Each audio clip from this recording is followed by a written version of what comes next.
We did slow down in the first half of last year, and we did adjust. We changed management, we brought in additional new sales resource, and the last 2 quarters of last year in Europe were right back on track again. And we see that carrying right through this year. So it was some changes we had to make.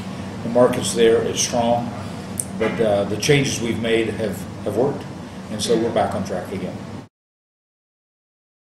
The reason we expanded the name like we did to CA Technologies because we think it better expresses the breadth of who we are now. We're really bringing software technology to the industry across new areas. So to think of us as we were wasn't as big as who we are going forward in the industry. So one of the things that drove that is the fact the industry's changing. The opportunity changes, so we wanted to make a change consistent with that. The second thing is, I think that our management is very stable. The people I have on my team, I will probably add to it, but it's the team that I'm going to run with. And so we'll probably enter some additional folks into that team, but those that are still here are the ones that are going to be the core team for how we're going forward. And I actually have somewhat of a history. I mean, I joined the board in 2005. I became chairman in 2007, executive chairman in 2009, and so there's a bit of more continuity there than it would appear. Now I just took on the role of CEO in January, but I'm very familiar with the company because of my association over the last 5 years. I've been covering this for almost 20 years. I thought mainframe was dead. I heard that over. That's right. You've been hearing that for 20 years, right? 30 years. It's not dead. I don't think it's going to die. Do I think it's the fastest growth area? No, it's not. But it's trillions of dollars. It does grow slightly every year, 1% to 2%, but that's off of a very large base. So I think what we're observing now is, when these technologies introduce themselves, they're additive technologies. And the base technologies that were there before remained, but we improved them by adding new technologies to them. I have stopped predicting the end of mainframes. I don't think they're going to go away. We announced a new set of programs called Chorus, where we have, the definition we put on at different times is putting a Macintosh on the mainframe. So that the screen, if you take a look at it on the floor there, is that we've gotten away from the green screen that you talk about in mainframe management, where you're looking at the operating system prompts and trying to respond to those things. But it is actually more than just a user interface too. It now brings together database information about the performance of the mainframe, as we do in the other technologies that we now have, like Microsoft and others, and PowerPoint and Click.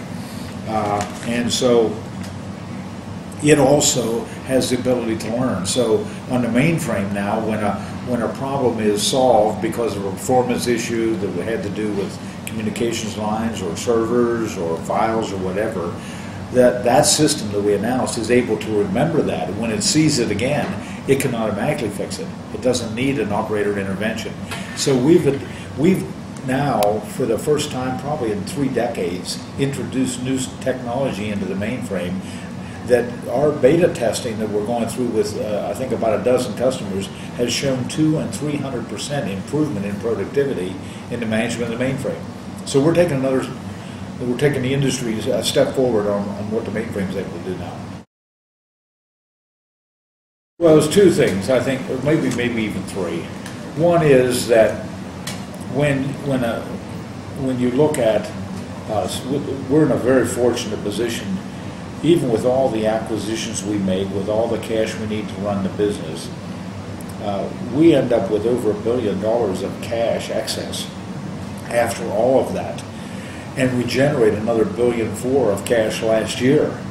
And so our shareholders, when they look at that, say, what are you going to do with that cash? Are you going to do something maybe foolish, like buy a big company that sometimes isn't useful for companies to do? We want to return it to them in an appropriate way. The second thing, I think, is that it shows our confidence in the stock itself, it's good to buy it now because it's going to be worth more later. So that's another reason we do it. And it's better than having too much excess cash just sitting there on the balance sheet not doing anything for us. So it's a reward to our shareholders as well, because they are the ones that fund us, and if you're sitting there with excess cash, you can give it back to them in one or two ways: stock repurchase or dividends. And we've chosen at this point to just do a continuing program of stock repurchase. In a fortunate position, they are trying to contract their IT budgets, but even today, when we start seeing a but it's starting to turn back up. Number one. Number two is that by investing in our products, it allows them to avoid additional cost because they can utilize what they have better. So when they move into the cloud, when they move into virtualization, they're using a capacity that's already sitting there but unable to be used today. And so we're in a fortunate position. By investing in us, we get the revenue to allow them to take advantage of what was already there, and it avoids additional expense on their side to be able to make this work. So we see the economy coming back. We see IT budgets starting to come back, albeit slowly, but we're getting a better piece of that because of what we're able to help them do across their entire enterprise. We've been primarily a ratable model, had 70-some% of our revenues on the balance sheet when we start the quarter. But as we're introducing new products, some of those products are on a perpetual license now.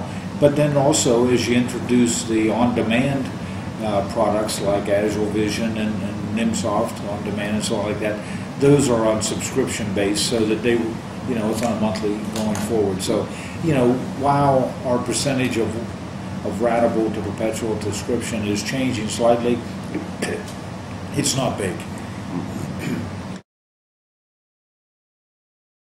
We won't be in application software. What we do is enable the easy implementation of application software. But no, if you would say, are you going to go to where an SAP or an Oracle are with application? No, that's not a part of our strategy. Okay.